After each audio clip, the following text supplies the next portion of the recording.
एक समय की बात है। अमरपुर नामक नगर में एक धनवान व्यवसायी रहता था।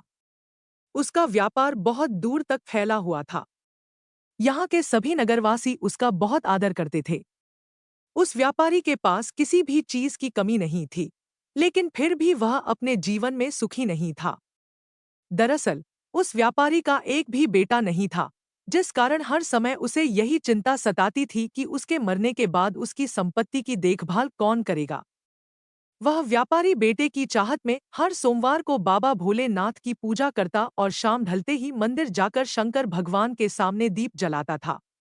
एक दिन मां पार्वती उसकी श्रद्धा भक्ति से खुश हो गईं।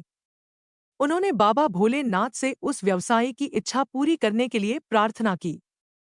इस पर भगवान शिव ने कहा, इस दुनिया में हर किसी को उसके कार्यों के आधार पर फल मिलता है। भगवान शंकर के समझाने पर भी पार्वती जी नहीं मानी। वह लगातार बाबा भोलेनाथ से यही कहती रहीं कि उस व्यापारी की इच्छा पूरी कर दीजिए। अंत में शिवजी ने मां पार्वती के अनुरोध पर उस व्यापारी को बेटे का वरदान दे दिया। एक दिन मां पार्वती उसकी श्रद्धा भक्ति से खुश हो गईं।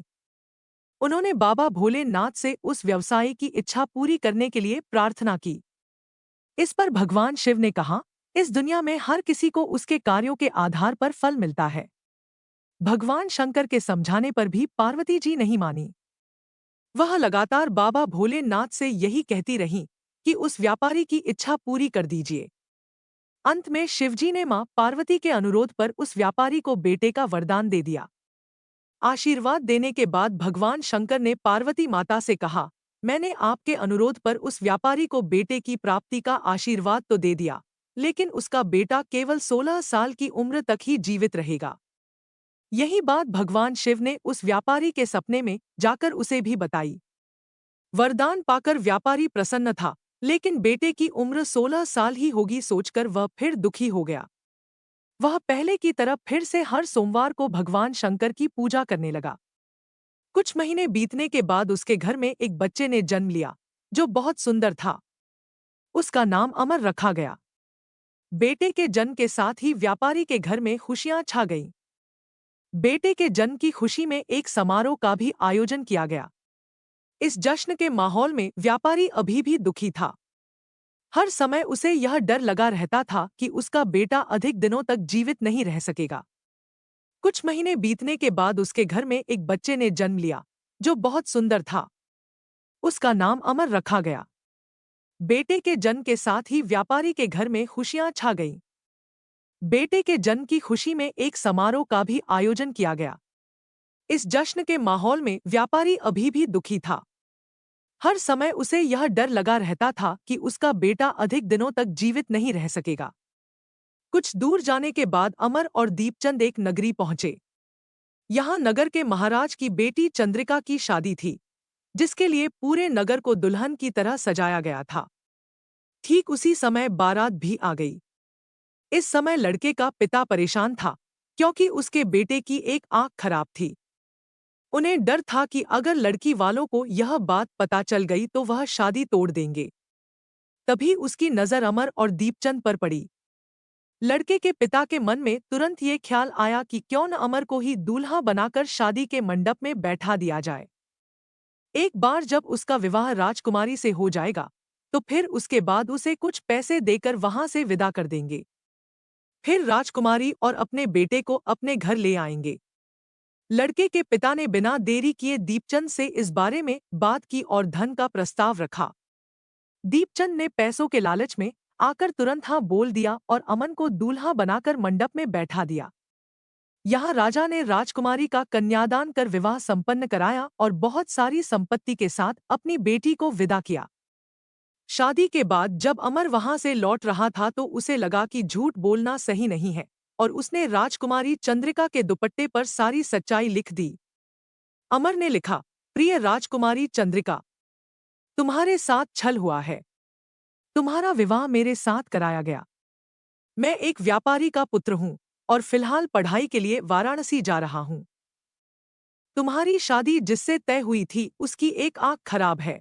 राजकुमारी ने यह सच जानने के बाद उस लड़के के साथ जाने से इनकार कर दिया और अपने पिता के साथ ही रहने लगी। उधर अमर वाराणसी के गुरुकुल में पहुंचकर पढ़ाई करने लगा। धीरे धीरे समय बीतता गया और अमर 16 साल का हो गया। इस दौरान उसने एक महायज्ञ का आयोजन किया। यज्ञ समाप्त होने के बाद अमर ने सभी ब्राह्मणों को खाना खिलाया और उन्हें कपड़े दिए। सारे काम खत्म करने के बाद अमर रात में अपने कमरे में सोने चला गया।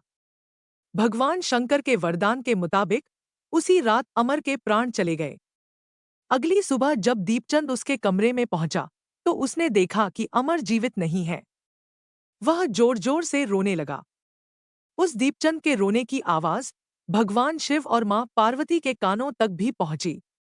यह सुन माता पार्वती ने कहा, हे स्वामी, मैं दीपचंद के रोने की इस आवाज को बर्दाश्त नहीं कर पा रही हूं। कृपा करके इसके दुख को दूर करें। पार्वती जी की बात सुनकर बाबा भोलेनाथ अमर के पास पहुंचे। यहाँ उन्होंने देखा कि यह तो वही बालक है जिसे केवल 16 साल की उम्र तक ही जीवित रहने का आशीर्वाद मिला था। इसके बाद भगवान शिव सीधे मां पार्वती के पास पहुंचे और कहा, हे गौरी, मरने वाला बालक उसी व्यापारी का पुत्र है। इसने अपनी उम्र पूरी कर ली है। यह सुन माता पार्वती ने भगवान शिव से एक बार फिर से आग्रह किया। उन्होंने कहा, स्वामी, आप कृपा करके इस बालक को दोबारा जीवित कर दें। इसे मृत देख इसके माता पिता भी अपने प्राण त्याग देंगे। माता पार्वती ने बाबा भोलेनाथ को याद दिलाया कि अमर के पिता उनके सबसे बड़े भक्त हैं। कई सालों से वह हर सोमवार को उनकी पूजा करते आ रहे हैं। मां गौरी के अनुरोध पर भगवान शंकर ने अमर को जीवित होने का आशीर्वाद दिया और अमर दोबारा जिंदा हो गया। कुछ समय बाद जब अमर की पढ़ाई पूरी हो गई तो वह अपने मामा दीपचंद के साथ वापस अपने गांव चला गया। चलते चलते दोनों उसी नगरी में जा पहुंचे जहां राजकुमारी चंद्रिका से उसका विवाह हुआ था। यहां पहुंचकर अमर ने एक महायज्ञ किया। तभी पास से गुजर रहे उस नगर के महाराज ने महायज्ञ होते देखा। महाराज ने एक ही पल में अमर को पहचान लिया और महायज्ञ के समाप्त होते ही वो अमर और दीपचंद को अपने साथ ले गए। कुछ दिनों तक उन्होंने अमर और दीपचंद को अपने महल में ही रखा। उसके बाद महाराज ने संपत्ति और कपड़े देकर राजकुमारी को अमर के साथ भेज दिया। महाराज ने रास्ते में उनकी रक्षा के लिए कुछ सैनिक भी भेज दिए। दीपचंद भी महल से अपने नगर पहुंचा और दूत के हाथों अमर के आने की सूचना व्यापारी तक पहुंचाई। व्यापारी को जैसे ही पता चला कि उसका बेटा 16 साल की उम्र के बाद भी जीवित है तो वह बहुत खुश हुआ। दरअसल व्यापारी और उसकी पत्नी दोनों ने खुद को एक कमरे में बंद कर लिया था। वह बिना कुछ खाए पिए अपने बेटे का इंतजार कर रहे थे। दोनों ने यह प्रण लिया था कि अगर उन्हें अपने बेटे की मौत की खबर मिली तो वह भी अपनी जान दे देंगे। दूत की बात सुनकर व्यापारी और उसकी पत्नी नगर के अन्य लोगों के साथ अपने बेटे के स्वागत के लिए नगर के गेट के पास पहुंचे। यहाँ उसे पता चला कि उसके बेटे की शादी एक राजकुमारी से हुई है। वह दोनों साथ में आए हैं तो उनकी खुशी दोगुनी हो गई। बेटे और अपनी बहू का स्वागत उसने काफी धूमधाम से किया। उसी रात एक बार फिर से बाबा भोलेनाथ व्यापारी के सपने में आए और कहा, मैं तुम्हारी भक्ति से खुश हूँ। हर सोमवार को तुम मेरी पूजा करते हो, इसलिए मैंने तुम्हारे बेटे को लंबी उम्र का वरदान दिया है। भगवान शिव की यह बातें सुनने के बाद व्यापारी बहुत खुश हुआ। बेटा का जीवन वापस मिलने के बाद भी व्यापारी हर सोमवार को भगवान शिव की आराधना करता रहा। इससे शिव पार्वती दोनों की ही कृपा व्यापारी के घर में बनी रही।